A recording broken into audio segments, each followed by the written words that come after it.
nama saya Lia Fitriani, mahasiswa PPG dalam jabatan kategori 1 tahun 2022, program studi pendidikan biologi di Universitas Negeri Jakarta. Pada kesempatan kali ini, saya akan menyampaikan materi mengenai peranan Eubacteria dalam kehidupan. Mari kita saksikan.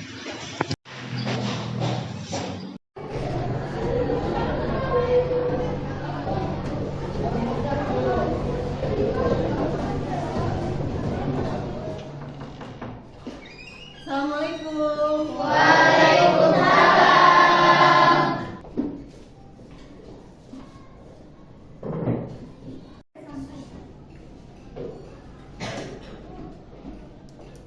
Assalamualaikum warahmatullahi wabarakatuh. Waalaikumsalam warahmatullahi wabarakatuh. Apa kabar kalian hari ini? Alhamdulillah sehat, cerdas, luar biasa. Allahu Akbar. Masih semangat belajar biologi hari ini? Masih. Oke, kalau gitu silakan. Sekarang kondisikan dulu kalian, keluarkan buku biologinya. Kita akan belajar biologi.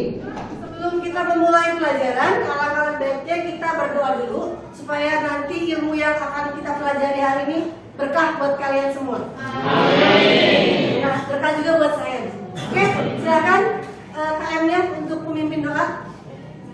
Sebelum belajar, mari kita berdoa. Berdoa di dalam hati. Mulai. Selesai. Amin.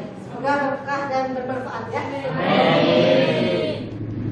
Oke, siapa lagi yang hadir? Ocha masih sakit? Oke, gimana kondisi terakhir Ocha? Alhamdulillah. Baikkan, Bu. Bukan berarti kalau kita lihat di sini jumlah yang sakit 3 orang ya, 4 dengan Ocha. Kemudian yang izin ada 5 orang. Berarti ada 9 teman kalian yang tidak hadir hari ini, betul? Semoga yang tidak hadir hari ini, yang sakit diberikan kesembuhan kembali. Yang sedang izin ada keperluan, semoga berikutnya nanti bisa hadir belajar bersama dengan kita semua. Amin. Oke, pertemuan sebelumnya kita telah membahas tentang struktur tubuh. Kemudian kita juga sudah membahas tentang reproduksi. Kita juga sudah membahas tentang apalagi bentuk-bentuk ya. Oke, sekarang coba siapa yang masih ingat apa saja Kak bentuk-bentuk dari bakteri Eubacteria? Siapa yang bisa angkat tangan? Yo.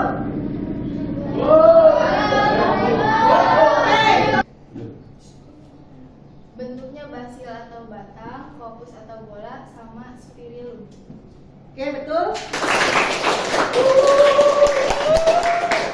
Jelas ya? Oke, berikutnya kita bahas tentang struktur dari bakteri. Masih ingatkah tentang struktur dari bakteri? Kira-kira tubuh bakteri itu terdiri atas apa aja? Nah, siapa yang bisa menyebutkan atau masih ingat tentang strukturnya? Boleh angkat tangan, silakan. Oke, silakan Maula. Dari di bakteri itu ada flagel, ada kapsul, ada kromosom DNA, ribosom, sama dinisa. Oke, betul sekali. Tepuk tangan untuk Maula. Yang terakhir kita bahas tentang reproduksi. Bahwasanya bakteri itu sama seperti makhluk hidup yang lainnya. Dia juga bisa berkembang biak. Dia juga bisa melakukan reproduksi.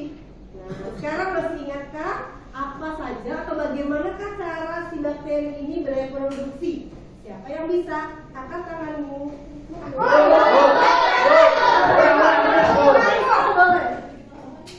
Oke, Faisal silakan.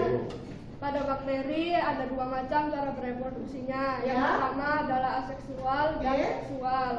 Aseksual dengan cara membelah diri. Ya. Kalau seksual dengan cara konjugasi, Oke. transformasi, dan Betul. transduksi. Oke, betul sekali. Yakin yang lain juga pastinya masih mengingat ya. Nah, sekarang coba kita kaitkan materi-materi tersebut dengan materi yang akan kita pelajari hari ini. Tadi saya sudah bilang bahwasanya kita hari ini masih akan membahas tentang bakteri. Nah, tapi bakteri itu tentang apa nih? Tentang peranannya. Jadi hari ini kita akan belajar terkait dengan peranan atau manfaat dari bakteri. Jadi kita harus tahu nih sekarang, sudah tahu strukturnya, sudah tahu reproduksinya, ya apa sih kira-kira manfaat dari bakteri ini? Kira-kira untuk apa pengaruhnya dalam hidup kita? Nah, oleh karena itu kita akan belajar tentang peranan bakteri. Jadi sebelumnya kita tahu bahwasannya Allah itu menciptakan makhluk hidup itu tidak hanya manusia, hewan dan tumbuhan ya. Tapi Allah juga menciptakan mikroorganisme. Nah, seperti yang sudah saya tampilkan di sini, ini adalah ayat suci Al-Quran yang di dalamnya sudah menjelaskan terkait dengan mikroorganisme. Sekarang coba Ibu minta bantuan, siapa yang mau membacakan ayat suci ini? Ayo. Ya, silakan Reno. A'udzu billahi minasy syaithanir rajim. Wal khayla wal bighala wal hamira litarkabuha wa zinah wa yakhluqu ma la ta'lamun. Dan dia telah menciptakan kuda, bagal, dan keledai untuk kamu tunggangi dan menjadi perhiasan. Allah menciptakan apa yang tidak kamu ketahui. Surat An-Nahl ayat 8. Oke, terima kasih Reno. Nah, dalam surat ini bahwasanya sudah dijelaskan bahwa Allah sudah menciptakan sesuatu yang tidak kita ketahui. Apa saja? Yang ini berkaitan dengan mikroorganisme. Seperti yang sudah saya jelaskan sebelumnya, bahwasanya sebelum kita menemukan mikroskop, kita tidak tahu nih adanya mikroorganisme, adanya hewan-hewan kecil yang ada di sekitar kita. Tapi dalam Al-Quran sudah dijelaskan seperti ini.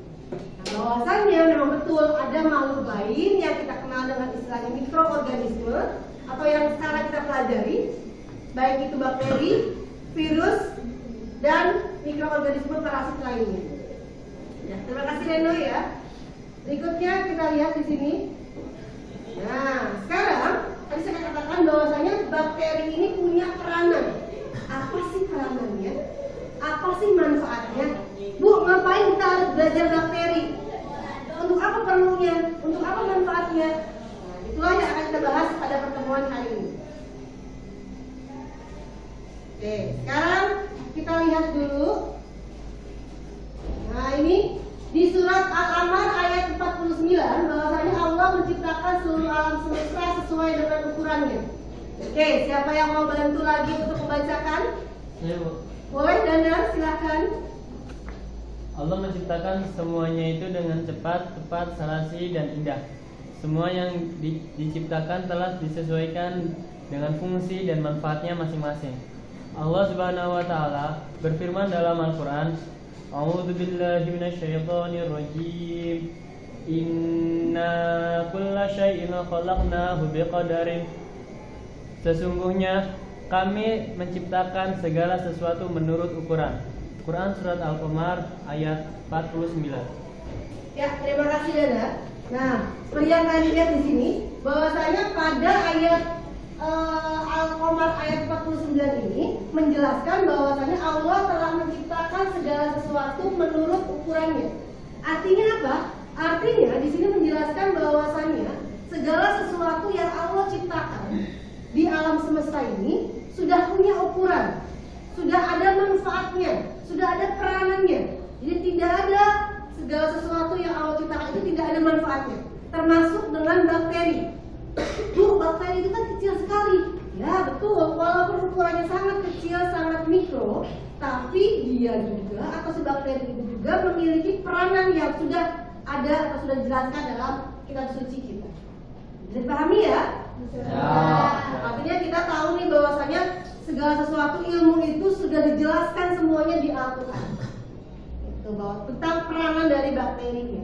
Makanya itu adalah salah satu alasan kita kenapa kita perlu belajar bakteri, supaya tahu nih apa hubungannya bakteri dengan kehidupan kita, bagaimana sudut pandang Al-Quran terhadap bakteri itu sendiri. Tujuan dari pembelajaran kita hari ini. Oke, siapa yang bisa bantu membacakan tujuannya? Ya, silakan Agni. Yang pertama, mengidentifikasi peranan bakteri yang menguntungkan pada kehidupan manusia dengan benar. Oke, Yang kedua, kedua. mengidentifikasi peranan bakteri yang merugikan pada kehidupan manusia dengan benar. Tuh. Yang ketiga, mengidentifikasi penyebab dan cara menghindari penyakit antraks pada hewan ternak. Ya.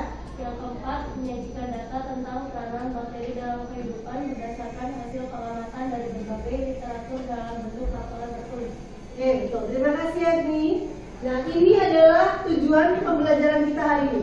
Seperti yang kalian lihat di awal, kita akan belajar bagaimana cara mengidentifikasi peranan dari bakteri yang menguntungkan untuk kehidupan kita. Ya, baik untuk diri kita, baik untuk lingkungan dan sebagainya.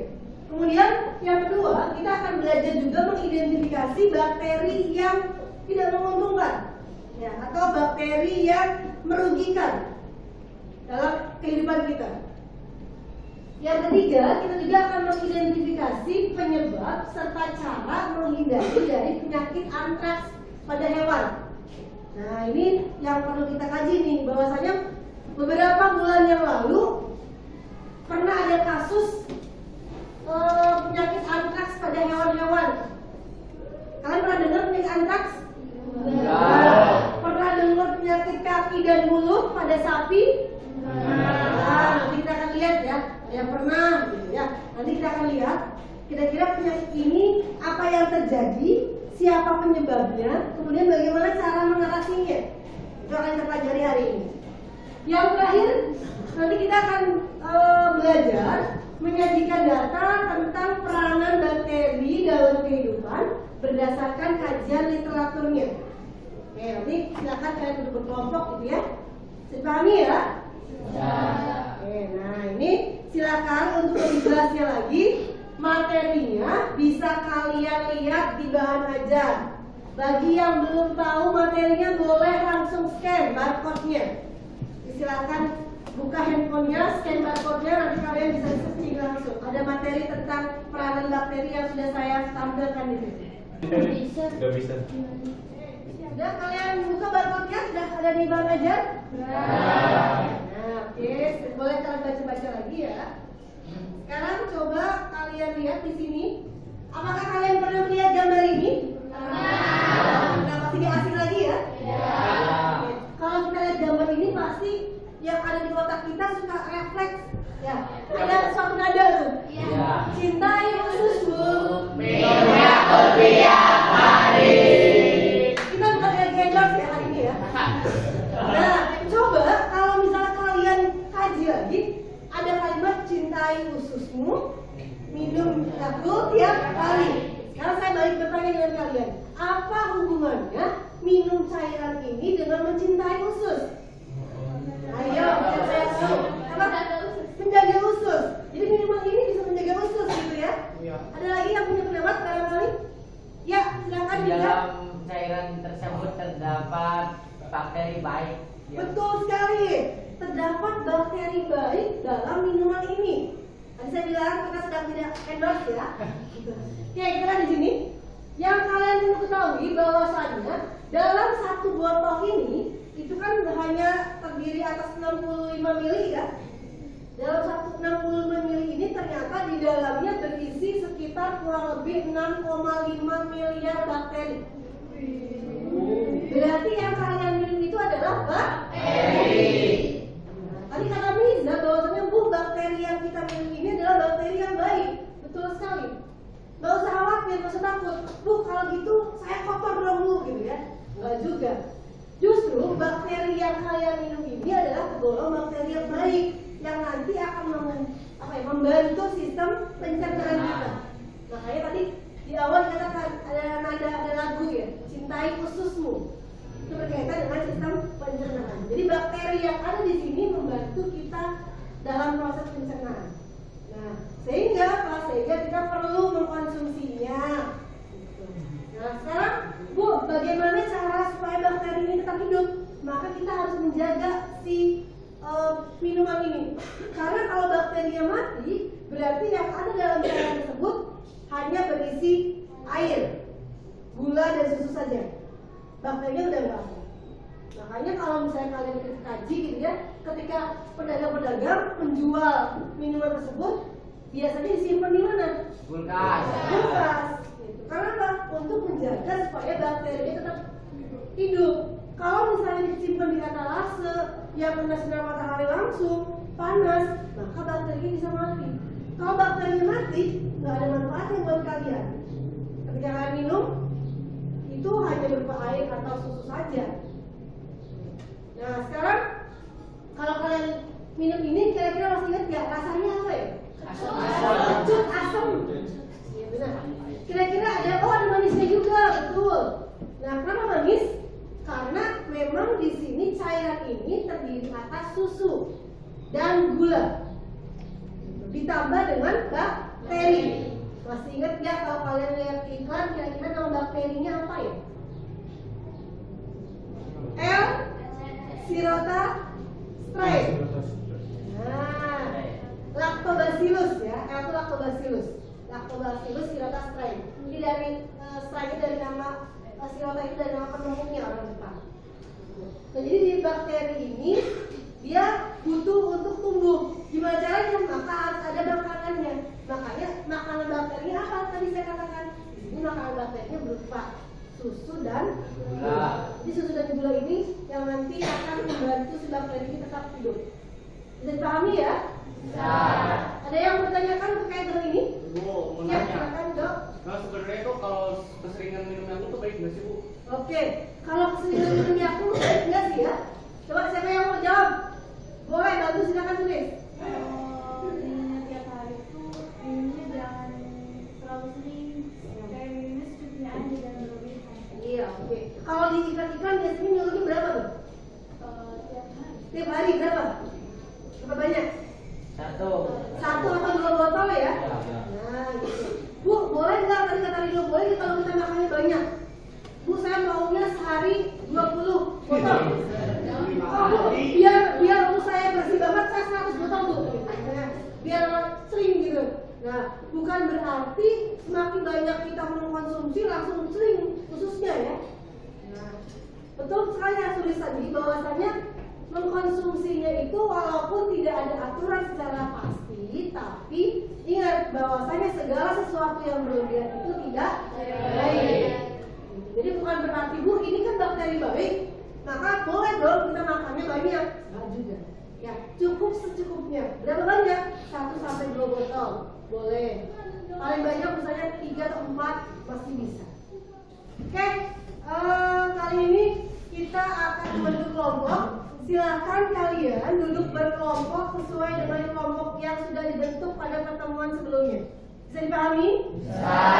Ayo, sekarang silakan duduk berkelompok. Sudah duduk berkelompok? Ya. Ini nanti Ibu akan bagikan LKPD untuk kalian jadikan bahan diskusi ya. Tapi sebelumnya nanti silakan kalian nonton video dulu ya. Nah, sekarang Ibu bagikan dulu LKPD-nya. Silakan secara bertahap. Ke belakangkan, kesepakatan. Yang samping kelompoknya silakan ke belakang. Kelompok belakang, boleh punten. Ya, silakan nanti kalian lihat LKPD-nya. Di situ ada kasus dan pertanyaan-pertanyaan yang harus kalian diskusikan. Untuk mencari jawabannya, nanti silakan kalian lihat video berikut ini ya. Silakan fokus ke videonya.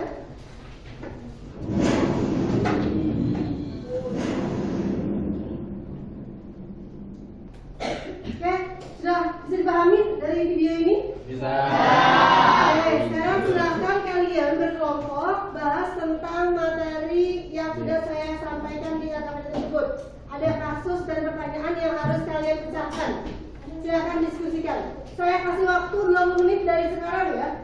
Yuk, silakan diskusikan.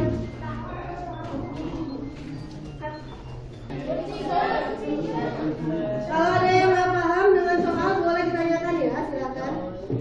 Ada yang tidak dipahami dari soal? Paham ini soalnya? Ya, silakan kalian kalau sampai nomor ya. Gimana? Yang dipahami? Yuk, silakan.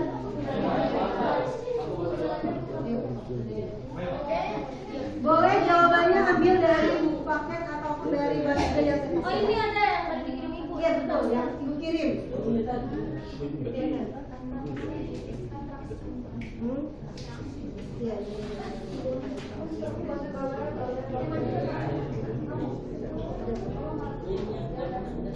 Ya, dibantu tuh. Nanti kamu panjangin lagi ya materinya ya. Silakan saya minta, oke? Ya. Gimana dalam bahasanya? Oke. Ini gue sendiri sih.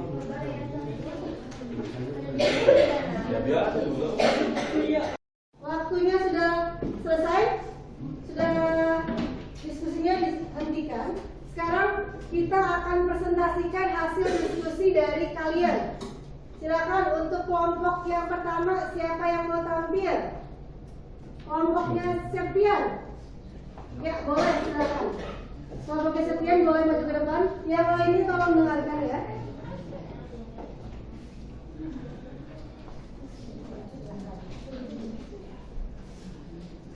Assalamualaikum warahmatullahi wabarakatuh. Saya ingin berbagi tentang pertanyaan yang ada di APKD ini. Pertanyaan tersebut, hewan apa saja yang berisiko menularkan penyakit astrak pada manusia? Hewan-hewan tersebut seperti sapi, domba, kambing, unta, kuda, dan babi. Pertanyaan berikutnya, bagaimana ciri-ciri hewan yang terinfeksi bakteri astrak? Gejala hewan yang terkena penyakit astrak, antraks.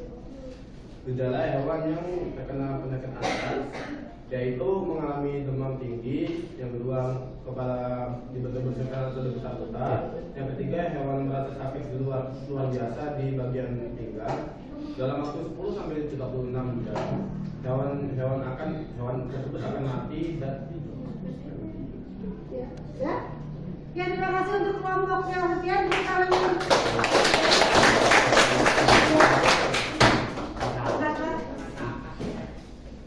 Lanjut lagi ya, kelompok berikutnya.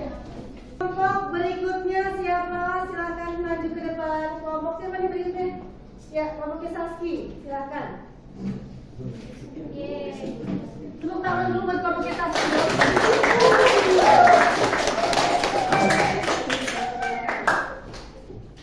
Assalamualaikum warahmatullahi wabarakatuh.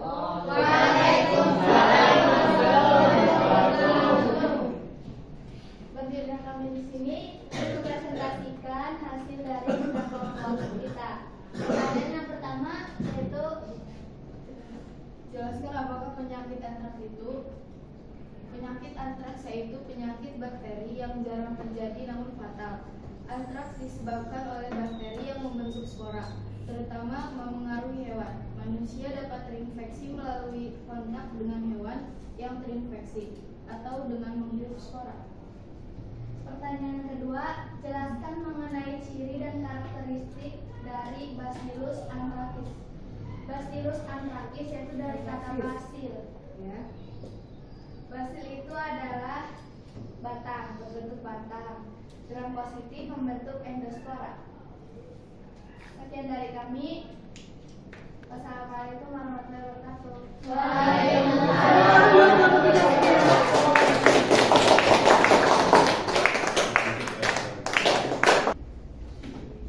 Oke, dari hasil presentasi dari kelompok dari teman-teman kalian di sini, ada nggak yang mau menambahkan atau ada yang mau menanyakan atau belum dipahami? Boleh silakan di antara kalian ada yang mau bertanya dari kelompok yang lain? Saya Bu. Oke, silakan dari kelompok berapa? Saya dari kelompok 3 mau bertanya kepada kelompok 2. Oke, kelompok 2 kelompoknya Saski ya berarti ya? Iya. Ya, gimana?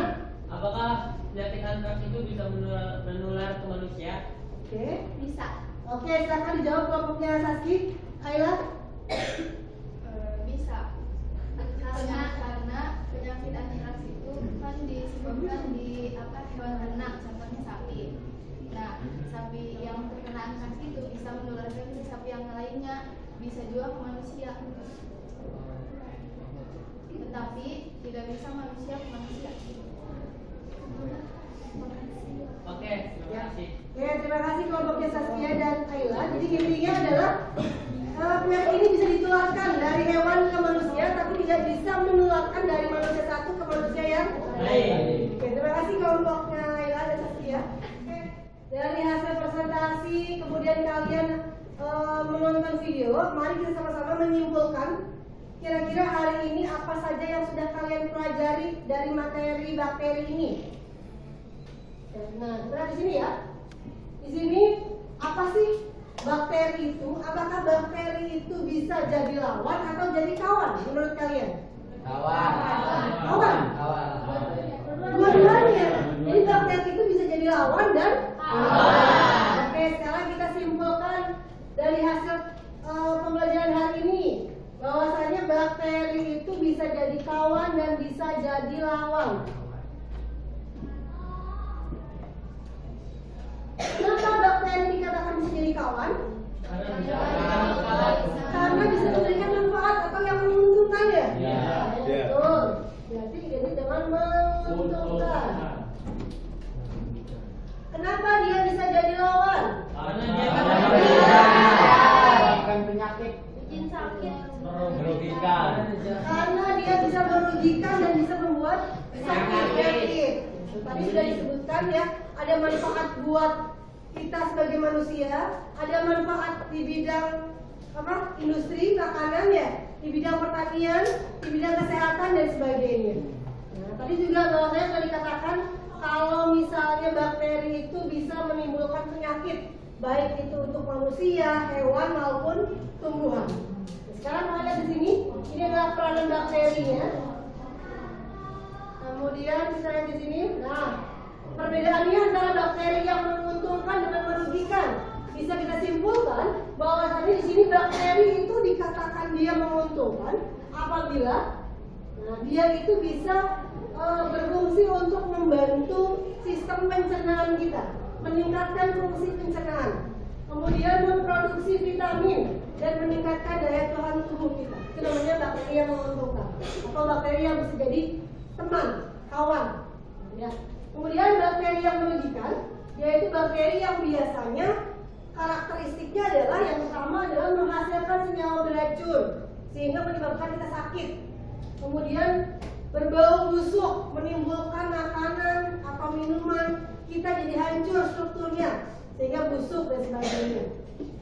Nah, ini adalah peranan-peranan dari bakteri. Nah, ini peranan dari bakterinya ada yang menguntungkan dan ada yang merugikan. Seperti yang sudah saya jelaskan di bahan ajar yang sudah saya sampaikan pada grup kelas masing-masing.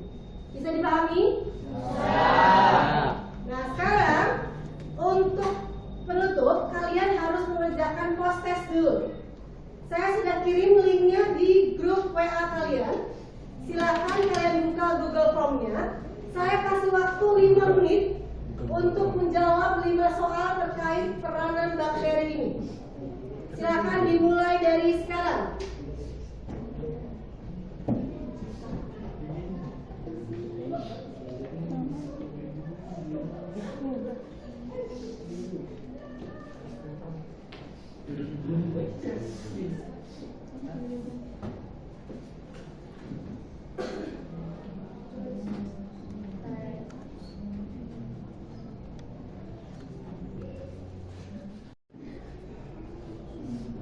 Oke, waktu 5 menit sudah habis, silakan hentikan aktivitasnya. Selesai, sudah. Nanti untuk nilai akan saya share hasilnya di grup WA kelas, ya. Jadi kalian bisa melihat bagaimana hasil evaluasi dari kalian untuk hari ini. Baiklah, pelajaran hari ini sudah saya cukupkan sampai di sini. Jangan lupa minggu depan saya kasih tugas ke kalian. Nanti silakan kalian buat poster persuasif berkaitan dengan bakteri, baik itu bakteri jahat maupun bakteri baik. Bebas posternya. Jadi inti poster itu adalah poster persuasif tentang bakteri. Bisa dipahami? Nanti tugas poster ini akan dikumpulkan pada pertemuan berikutnya. Ya, harus sudah selesai. Ya, paham?